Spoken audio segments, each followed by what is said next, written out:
Students, आज की आपकी जो वर्कशीट है वो है वर्कशीट नंबर 38। सबसे पहले बेटा वर्कशीट को करने से पहले आप अपनी कॉपी में अपना नाम लिखेंगे और अपनी क्लास टीचर का नाम लिखेंगे। उसके साथ साथ डेट भी डालेंगे। और जैसा कि आपको पता है ये जो वर्कशीट है आपकी chapter carbon and its compound से ली गई है। हमने इस चैप्टर को स्टार्ट कर लिया है और पिछली वर्कशीट्स में उसके बारे में कुछ सीख भी लिया है। आज हम कुछ नया सीखेंगे इस वर्कशीट में। जो हमारा टॉपिक है जैसा कि आप देख पा रहे हैं, एलोट्रॉप्स ऑफ कार्बन। सबसे पहले आपको पता होना चाहिए कि एलोट्रॉप्स टर्म होती क्या है। Allotropes are different forms of same element, एक ही एलिमेंट की different form, having different physical properties but same chemical properties. Having different physical properties का मतलब क्या है कि उनकी जो फिज़िकल प्रॉपर्टीज़ यानी कि जिस तरह से वो दिखते हैं, उनका स्ट्रक्चर कैसा है, शेप कैसी है, उनका कलर कैसा है, ठीक है, ये सब तो उनकी हो गई फिजिकल प्रॉपर्टी, वो तो होंगी डिफरेंट। लेकिन उनकी केमिकल प्रॉपर्टी कि अगर हम उनको अगर जला दें तो क्या होगा, किसी के साथ मिक्स कर दें तो क्या होगा, ठीक है, वो सेम होती हैं। डिफरेंट फिजिकल प्रॉपर्टी लेकिन सेम केमिकल प्रॉपर्टी, तो उनको हम क्या बोलते हैं, एलोट्रॉप बोलते हैं। यहाँ पे हम कार्बन की बात करें तो यहाँ पे हम कार्बन के एलोट्रॉप के बारे में पढ़ेंगे। एग्जाम्पल है उसके डायमंड एंड ग्रेफाइट। सबसे पहले हम उनके बारे में जो बेसिक डिफरेंस है वो देखेंगे, डायमंड और ग्रेफाइट के जो बेसिक डिफरेंस है। तो सबसे पहले हम स्ट्रक्चर के बेसिस पर डायमंड और ग्रेफाइट के डिफरेंस के बारे में जानते हैं। तो जब हम स्ट्रक्चर देखते हैं तो ग्रेफाइट का जो स्ट्रक्चर होता है वो कैसा होता है, hexagonal arrays placed in layers one above the another. अब देखो यहाँ पे आपका डायग्राम दिखाया हुआ है, यहाँ पे आपको हेक्सागोनल बनते हुए दिखाई दे रहे हैं। ये देखोगे ना आपके सब में 6 साइड्स हैं, 6 साइड्स हैं, यानी कि आपके हेक्सागोनल हैं। तो हेक्सागोनल एरेज जो है एक दूसरे के ऊपर लेयर्स की फॉर्म में प्लेस होते हैं। उसके बाद आपका किसका स्ट्रक्चर बन के आता है, ग्रेफाइट का स्ट्रक्चर बन के आता है।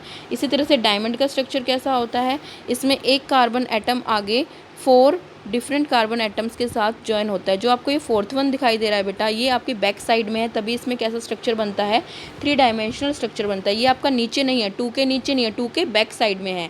इसको हम और अच्छे से एनिमेशन फॉर्म में देखेंगे, ठीक है। इसके बाद इसकी बॉन्डिंग देखते हैं।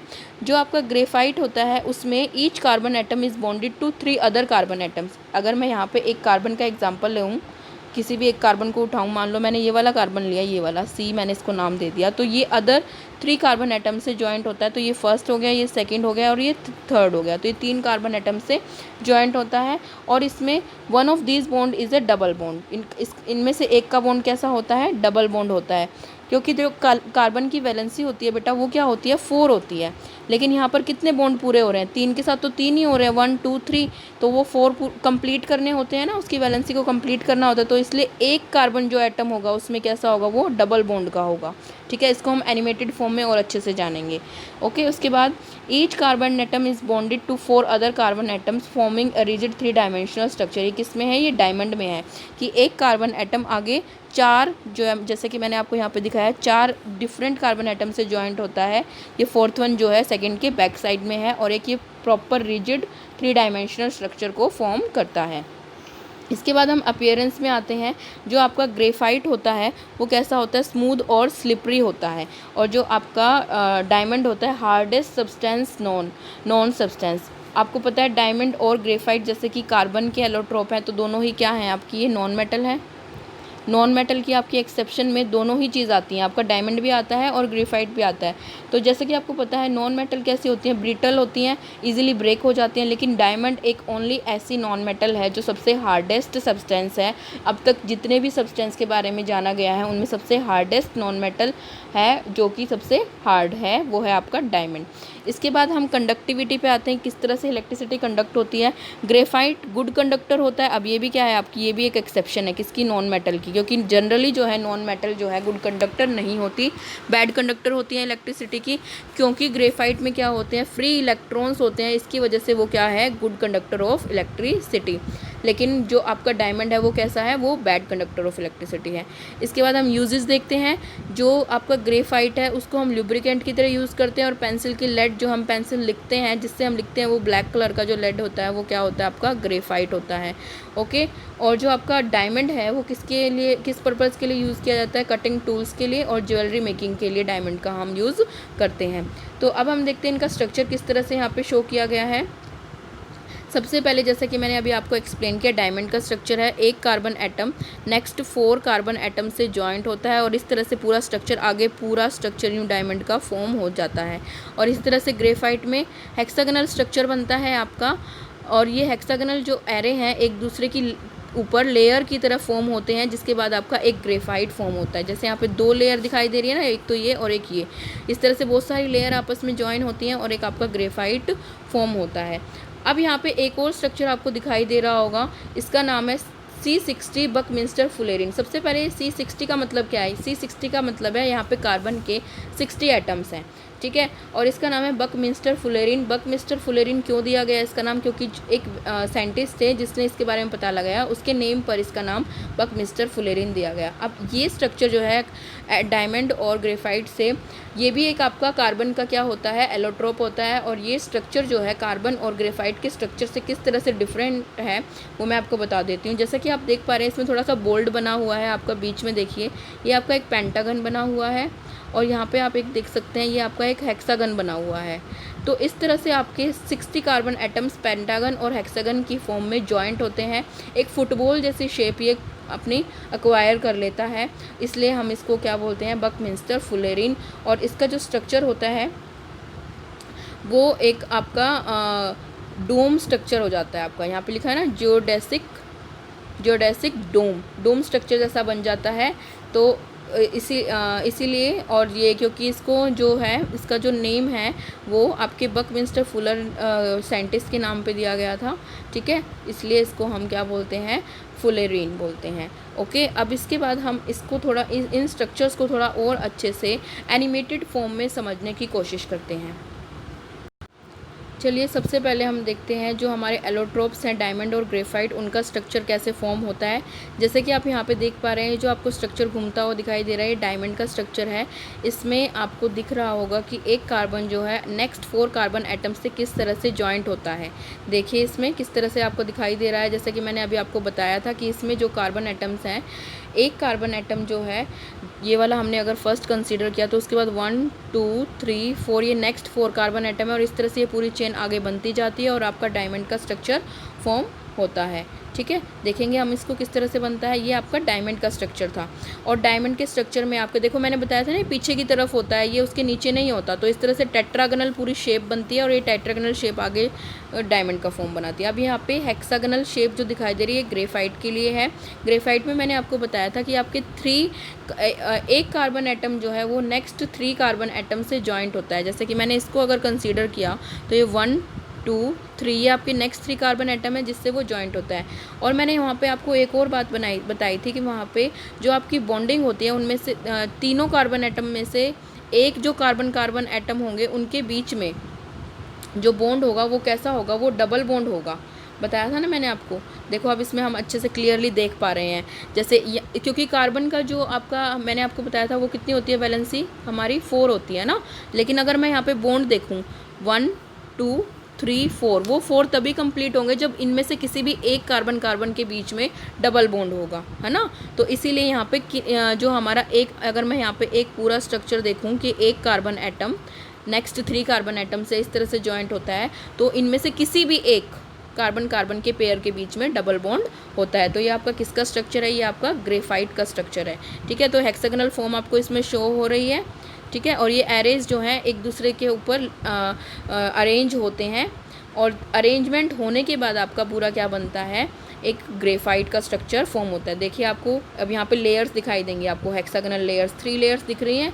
अब ये तीनों एक दूसरे के ऊपर अरेंज हो गई जिससे आपका ग्रेफाइट का स्ट्रक्चर फॉर्म हुआ। ठीक है, इसके बाद हम इन दोनों की प्रॉपर्टीज़ के बारे में जानते हैं। जैसा कि मैंने आपको बताया डायमंड जो है नॉन मेटल है, लेकिन सबसे ज़्यादा हार्डेस्ट सब्सटेंस नॉन है, अब तक हम इसको ईजिली ब्रेक नहीं कर सकते। ग्रेफाइट जो है स्मूथ होता है, स्लिपरी होता है, टूट भी जाता है।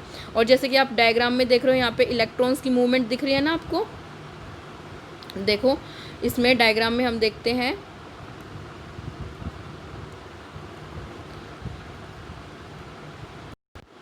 ये जो आपको यहाँ पे ये जो मूवमेंट आपको यहाँ पे इलेक्ट्रॉन जो दिख रहे हैं बीच में, ये आपको मूवमेंट दिखाई दे रही है। मूवमेंट है तभी तो इसकी क्या होती है, इलेक्ट्रिसिटी कंडक्ट कर पाता है क्या, ग्रेफाइट। ये एक्सेप्शन है ये भी हमारी नॉन मेटल की, कि एक ऐसी इंडिविजुअल नॉन मेटल है कौन सी, ग्रेफाइट, जो इलेक्ट्रिसिटी कंडक्ट कर पाती है। किस वजह से, in movement of free electron, इसके पास फ्री इलेक्ट्रॉन होते हैं तभी इसकी मूवमेंट हो पाती है। देखो इस तरह से। ओके तो ये तो थी बेटा आपकी प्रॉपर्टीज़ डायमंड और ग्रेफाइट की। अब हम देखते हैं आपका फुलेरीन का स्ट्रक्चर किस तरह का होता है। ओके यहाँ देखिए आपको ये फुलेरीन का स्ट्रक्चर दिखाया गया है। जैसे कि आप इसको इजीली देख पा रहे हैं कि इसमें एक पेंटागन और हेक्सागन, पेंटागन हेक्सागन इस तरह से जुड़ते जा रहे हैं और आपका एक प्रॉपर स्ट्रक्चर फॉर्म होके आ रहा है। ये आपका स्ट्रक्चर है किसका, फुलेरीन का स्ट्रक्चर है। ओके देखिए ये थे साइंटिस्ट बकमिंस्टर फुलर, जिसके नाम पे हमने इसको कार्बन के एलोट्रोप, न्यू एलोट्रोप के बारे में जाना। ठीक है, उन्होंने बताया कि किस तरह से फुलेरीन का स्ट्रक्चर फॉर्म होता है। जैसा कि आप देख पा रहे हैं 60 कार्बन एटम्स इसमें अरेंज होते हैं पेंटागन और हेक्सागन की फॉर्म में। ओके और ये आपका स्ट्रक्चर किसकी तरह होता है, ये आपका स्ट्रक्चर होता है फुटबॉल की तरह होता है। ओके तो ये आपका पूरा प्रॉपर किसका, बकी बॉल भी बोलते हैं हम इसको, और बकमिंस्टर फुटबॉल। ठीक है, क्योंकि इसका स्ट्रक्चर कैसा होता है, आपका फुटबॉल की तरह होता है। देखिए सेम इसी तरह से आपका क्या होता है, ये बकमिंस्टर फुलेरीन का स्ट्रक्चर होता है। देख पा रहे हैं ना इसमें फुटबॉल का स्ट्रक्चर। ओके तो ये आपका किसका स्ट्रक्चर था बेटा, फुलेरीन का स्ट्रक्चर था। ओके अब आते हैं आपकी वर्कशीट। देखिए इसको किस तरह से इसमें फुटबॉल की जरिए से इसको अच्छे से एक्सप्लेन किया। हेक्सागनल है, यहाँ पेंटागनल है, और इसी तरह से फुलेरीन में देखिए आपको हेक्सागनल और पेंटागनल स्ट्रक्चर्स दिखाई दे रहे हैं, जिससे आपका फुलेरीन फॉर्म होता है। ओके इसको हम बकी बॉल भी बोलते हैं। ओके क्लियर है सभी को। अब इसके बाद हमारा नेक्स्ट टॉपिक है यहाँ पे वर्सेटाइल नेचर ऑफ कार्बन, कि कार्बन का इतना वर्सेटाइल नेचर कैसे है, वो किस तरह से बॉन्ड फॉर्मेशन करता है, किस तरह से अदर कंपाउंड्स के साथ बॉन्डिंग करता है और डिफरेंट कंपाउंड्स बनाने में कैपेबल है। तो क्योंकि उसमें कैसी बॉन्ड होते हैं बेटा, कोवलेंट बॉन्डिंग होती है कार्बन में, जिसकी वजह से वो ऐसा कर पाता है। तो आपका यहाँ पे रीज़न भी पूछ सकते हैं कि कार्बन जो है इतना वर्सेटाइल क्यों है, क्योंकि उसमें कोवलेंट बॉन्डिंग होती है, और इस कोवलेंट बॉन्डिंग में इसकी दो अलग प्रॉपर्टीज़ भी होती हैं, जिसकी वजह से उसका वर्सेटाइल नेचर होता है। तो सबसे पहले हम देखेंगे उसकी फर्स्ट प्रॉपर्टी कैटिनेशन। कैटिनेशन का मतलब क्या है कि कार्बन अपने ही एटम के साथ या फिर दूसरे एटम्स के साथ जो बॉन्ड फॉर्मेशन करता है उसको हम कैटिनेशन बोलते हैं। देखो carbon has the unique ability to form bonds with other atoms of carbon giving rise to large molecules. इस तरह से देखो बॉन्डिंग होती है, सी सी सी सी, कार्बन की कार्बन के साथ ही जो अलग अलग बॉन्डिंग होती है, तो बॉन्ड जो फॉर्मेशन होता है उसको हम कैटिनेशन प्रॉपर्टी कहते हैं। और इसके साथ वो अदर ऑक्सीजन और हाइड्रोजन के साथ भी इसमें वो क्या कर सकता है, बॉन्डिंग कर सकता है। तो इस प्रॉपर्टी को, कार्बन की प्रॉपर्टी को हम क्या कहते हैं, कैटिनेशन प्रॉपर्टी कहते हैं। Silicon forms compounds with hydrogen which have chains up to 7-8 atoms, और ये क्या होते हैं, काफ़ी रिएक्टिव होते हैं। Carbon carbon bond is very strong and stable. Carbon और कार्बन का जो ये बॉन्ड होता है बहुत ही स्ट्रॉन्ग होता है और स्टेबल होता है, क्योंकि हम इसको इजीली ब्रेक नहीं कर सकते। This gives us the large number of compounds with many carbon atoms linked to each other. ठीक है, अब इसमें आपका नेक्स्ट प्रॉपर्टी है इसकी टेट्रावेलेंसी। टेट्रा मतलब कि 4, वैलेंसी मतलब कि वैलेंस इलेक्ट्रॉन। तो इसके 4 वैलेंस इलेक्ट्रॉन होते हैं, जिससे वो इजीली बॉन्ड फॉर्मेशन करने में कैपेबल होता है। Carbon has 4 valence electron, it can bond with 4 carbon atoms, monovalent atoms, oxygen, hydrogen, nitrogen, sulphur, chlorine etcetera. इस तरह से इसकी वैलेंसी जो होती है 4 होती है ना, तो ये इस तरह से 4 जो अदर जो एटम्स हैं उनके साथ बॉन्ड बनाने में कैपेबल होता है। One reason for the formation of strong bonds by carbon is its small size.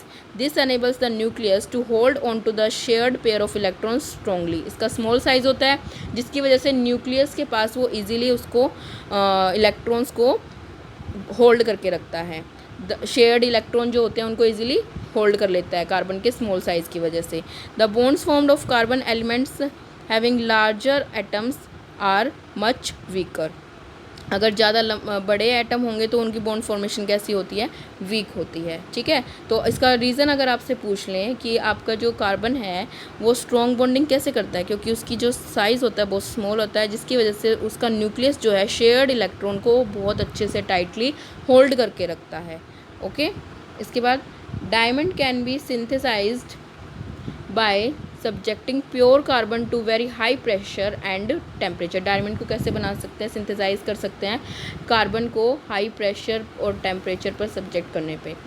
Synthetic diamonds are बहुत छोटे छोटे होते हैं और उनको हम क्या कर सकते हैं, उनको तोड़ नहीं सकते, ब्रेक नहीं कर सकते। इसके बाद फुलेरिन के बारे में मैंने आपको बहुत अच्छे से बता ही दिया है कि fullerenes form another class of carbon allotrope. The first one to be identified was C60 which has carbon atoms arranged in the shape of football. Since this looked like the geodesic dome, ये question भी आएगा आपका, designed by the US architect Buckminster Fuller, the molecule was named fullerene. Okay, तो ये थी आपकी worksheet. अब इसके बेसिस पे हम क्वेश्चंस देखते हैं। सबसे पहला क्वेश्चन है आपका, why carbon show versatile nature. Versatile nature क्यों शो करता है, क्योंकि उसमें क्या होता है, कोवलेंट बॉन्डिंग होती है, इसलिए वो आपका वर्सेटाइल नेचर शो करता है। तो ये आपका फर्स्ट का आंसर हो जाएगा यहाँ पे। उसके बाद सेकंड क्वेश्चन देखते हैं, why do carbon atoms form a large number of compounds. क्योंकि उसकी कैसी प्रॉपर्टी होती है, उसकी दो प्रॉपर्टी हैं, एक तो आपकी कैटिनेशन है और एक आपकी टेट्रावेलेंसी है। तो आपको इसको एक्सप्लेन करना है आंसर 2 में। ठीक है, वेरी स्ट्रॉन्ग होते हैं, स्टेबल होते हैं, give large number of compound with many carbon atom links to one another. पहले तो आप कैटिनेशन को डिफाइन करोगे यहाँ से यहाँ तक, फिर उसके बाद ये वाला लिखोगे इसमें। सेकंड का आंसर मैं आपको अच्छे से इसमें डिफाइन कर देती हूँ। देखो सेकंड का आंसर कैसे देना आपको, पहले तो आप कैटिनेशन और टेट्रावेलेंसी आपका इसमें आएगा। कैटिनेशन को आप अच्छे से डिफाइन करोगे, फिर उसके बाद the carbon carbon bond very strong ये लिखोगे। इसके बाद टेट्रावेलेंसी को यहाँ पे आप एक्सप्लेन करोगे, ये सेकंड का आंसर हो जाएगा। ओके, थर्ड का आंसर देखिए, what is the minimum number of carbon atoms in fullerene and what is its shape. Football shape है या फिर इसको आप बोल सकते हो डोम शेप्ड है, और इसमें एटम्स कितने होने चाहिए, 60 एटम होने चाहिए। तो ये आपका थर्ड का आंसर हो जाएगा। A boy sharpens a pencil at both the ends and connects them to a poles of a battery, will the current flow through the circuit. Yes, क्योंकि इसमें क्या होता है, पेंसिल में ग्रेफाइट होता है और which is good conductor of electricity. तो इसका आंसर आप क्या लिखोगे, yes because graphite is a good conductor of electricity. Graphite is a good conductor of electricity. Okay, तो इस तरह से आप इस फोर्थ क्वेश्चन का आंसर देंगे। ठीक है, तो ये थी बेटा आज की आपकी वर्कशीट। आई होप कि आपको अच्छे से समझ में आई होगी। सभी बच्चे इसको टाइमली कंप्लीट करके भेजेंगे। Thank you students.